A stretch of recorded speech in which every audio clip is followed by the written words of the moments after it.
Dear comrades, first and foremost, I would like to extend our warmest greetings to our comrades participating in the international events in Istanbul organized against the NATO's policies and against yet another summit of this military political alliance. These initiatives demonstrate that despite the immense propaganda machine of the imperialists and their servants, there are forces that continue consistently to oppose the imperialist aggression.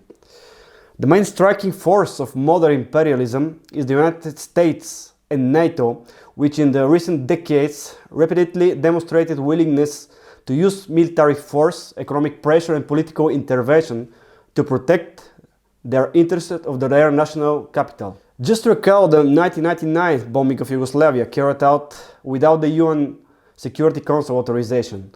Under the pretext of protecting human rights, a sovereign state was destroyed. Infrastructure, factories, hospitals, and homes were destroyed and thousands of people lost their lives. This aggression remains in the minds of the people in the Balkans as one of the most striking manifestations of modern imperialism since the end of the Cold War.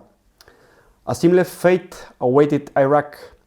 Following the military intervention, justified by claims of weapons of mass destruction that were never found, the country was thrown into a long-lasting chaos. Hundreds of thousands died, millions were forced to flee their homes, and one of the most developed countries in the Middle East was turned into an arena of the constant conflict.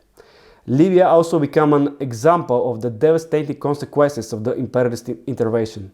The country, which had previously held leading position in social indications across Africa, was subjugated to a NATO military operations, after which the state effectively collapsed and the population was condemned to instability, poverty and armed clashes. For years, Syria has been subjected to external pressure, sanctions and various forms of intervention. The most reactionary forces were organized and armed just so that the regime in that country could be overthrown and Western corporations could get their hands on its resources.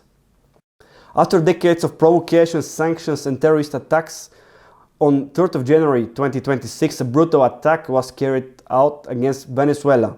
Dozens of people were killed, the president and his wife were kidnapped. In front of the whole world, the genocide against the Palestinian people continues. Their heroic resistance stands up against some of the most powerful forces in the world. The economic blockade against Cuba has been in place for more than 6 decades. This policy caused serious damage to the country's development and the daily lives of millions of Cubans. In addition to sanctions and open interventions, in the recent decades, imperialism has mastered the use of so-called color revolutions to overthrow the inconvenient governments, which also represents a form of imperialist aggression. The most striking example of this is Ukraine, where the government was overthrown after a decade of the Western funding of neo-Nazi organizations, which became key instrument of the 2014 coup and led the country into the bloody civil war and later in the open war against Russia. As the general crisis of capitalism intensifies, it is natural to expect new manifestations of imperialist aggression. All these processes have not baptized Bulgaria. Following the restoration of capitalism in 1989, our country became a raw material appendage of Western corporations.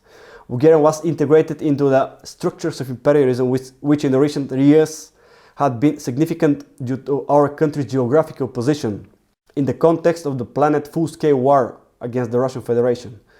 The Bulgarian people were never asked in any form whether they wanted the country to become a member of NATO. This decision was made by the political elite without any consultation with the people. As a result, Bulgaria was drawn into the military political structures and conflicts that not serve the interest of the Bulgarian working people. In the recent years, we have witnessed the deployment of the increasing amounts of military equipment and forces on the country's territory. Regardless of the political explanations, a significant part of the public views this process as involving Bulgaria in the global conflicts and as a limitation of the national sovereignty. Dozens of US military warcrafts were stationed in our largest airport, and the airport itself had to be closed for a period of 24 hours.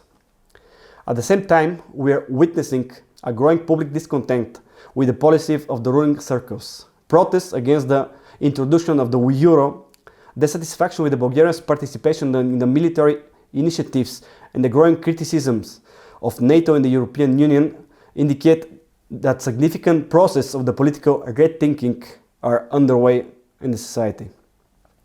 15 years ago, the positions we advocated that Bulgaria should leave NATO, that it should follow to independent foreign policy and oppose the American hegemony were marginalized and largely absent from the public sphere.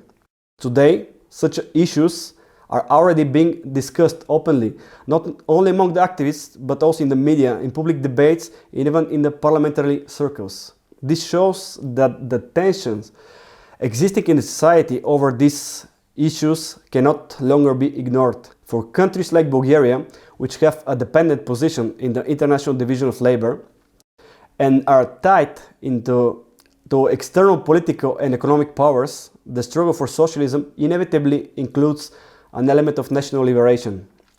The defense of national sovereignty, economic independence, and the people's right to determine their own destiny become an integral part of the social struggle. People's patriotism in no way contradicts the proletarian internationalism. To defend their conquest after 1989, however, the capitalists do not waste time or energy.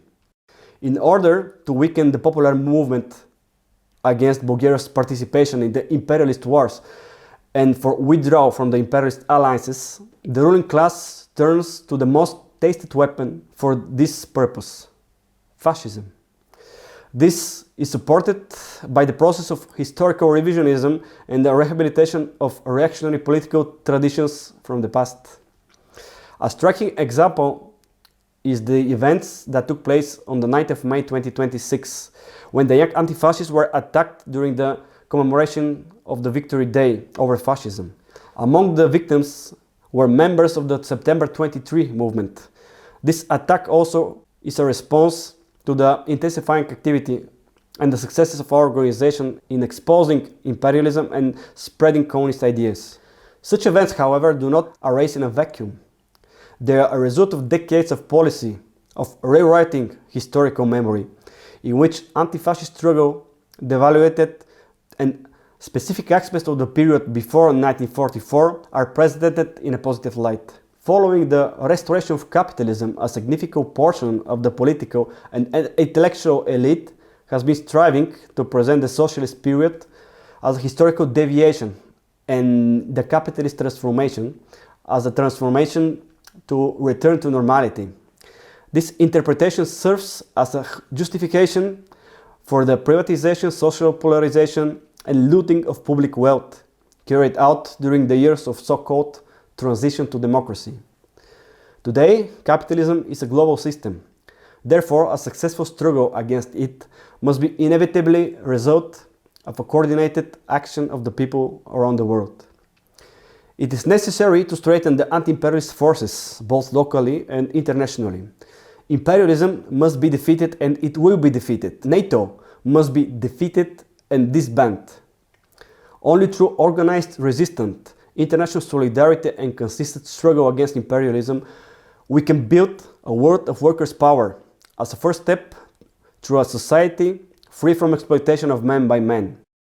Down with imperialism. The people united will never be defeated. Disband NATO.